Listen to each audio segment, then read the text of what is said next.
સુરેન્દ્રનગરના 1500 કરોડના જમીન કૌભાંડમાં પૂર્વ કલેક્ટર રાજેન્દ્ર પટેલની ઈડી દ્વારા ધરપકડ કરવામાં આવી છે. ઈડીએ રાજેન્દ્ર પટેલની ગાંધીનગર નિવાસ સ્થાનેથી ધરપકડ કરી છે.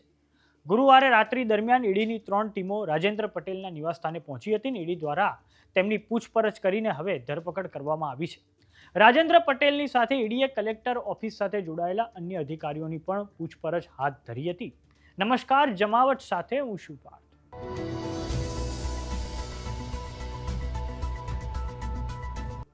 સુરેન્દ્રનગરના 1500 કરોડના જમીન કૌભાંડને લઈને એન્ફોર્સમેન્ટ ડાયરેક્ટોરેટ એટલે કે ઈડી દ્વારા 23મી ડિસેમ્બરે સુરેન્દ્રનગર જિલ્લામાં દરોડા પાડવામાં આવ્યા હતા.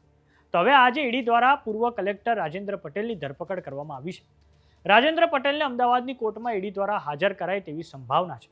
આ સમગ્ર કેસમાં 24મી ડિસેમ્બરના રોજ એન્ફોર્સમેન્ટ ડાયરેક્ટોરેટના દરોડા બાદ સુરેન્દ્રનગર જિલ્લાના વહીવટી તંત્રમાં મોટો ખળભળાટ મચી ગયો હતો.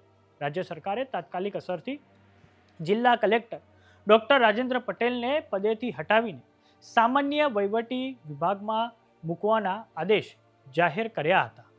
આ સાથે જિલ્લા વિકાસ અધિકારી કે.એસ. યાજ્ઞિકને કલેક્ટર પદનો વધારાનો ચાર્જ સોંપવામાં આવ્યો હતો.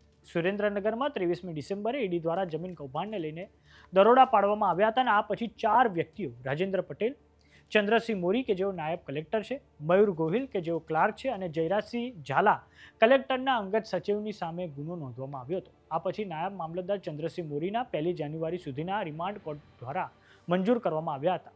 ઈડીના અધિકારીઓએ દરોડા દરમિયાન ચંદ્રસિંહ મોરી અને તેમની સાથે કામ કરનારા સ્ટાફના ત્યાંથી મળેલા દસ્તાવેજોમાં કોની પાસેથી કેટલા નાણાં મળ્યા અને કેટલાના બાકી છે તે બાબતે પણ એસીબીને જાણ કરી છે. ઈડીના અધિકારીઓએ નાયબ મામલતદાર ચંદ્રસિંહ મોરીના મોબાઈલની તપાસ કરી હતી. વાત કરીએ સુરેન્દ્રનગરમાં સામે આવેલા જમીન કૌભાંડની, તો ઈડીની તપાસમાં ખુલાસો થયો છે કે વચેટિયાઓ અને એજન્ટો મારફતે જમીન એને કરાવવામાં આવતી હતી. જમીન એને કરાવવામાં સુરેન્દ્રનગર કલેક્ટર ઓફિસના કર્મચારીઓની મોટા પાયે સંડોવણી પણ સામે આવી છે. આયોજનબદ્ધ રીતે ખંડણી અને ગેરકાયદેસર રીતે લાભ કરાવીને એને કૌભાંડ ચલાવવામાં આવતું હતું. આ કૌભાંડ CLU એટલે કે ચેન્જ ઓફ લેન્ડ યુઝ એટલે કે હેતુ ફેર અંતર્ગત થયેલી અરજીઓને લઈને આચરવામાં આવતું હતું. નાયબ મામલતદાર ચંદ્રસિંહ મોરી પાસે જમીન એને બાબતે પાવર હતા અને તેનો તેઓ દુરુપયોગ કરી રહ્યા હતા. વાત કરીએ સુરેન્દ્રનગરના કલેક્ટર રાજેન્દ્ર પટેલની, તો તેઓ 2015ની બેચના IAS અધિકારી છે અને અગાઉ સુરત મ્યુનિસિપલ કમિશનર તરીકે ફરજ બજાવતા હતા.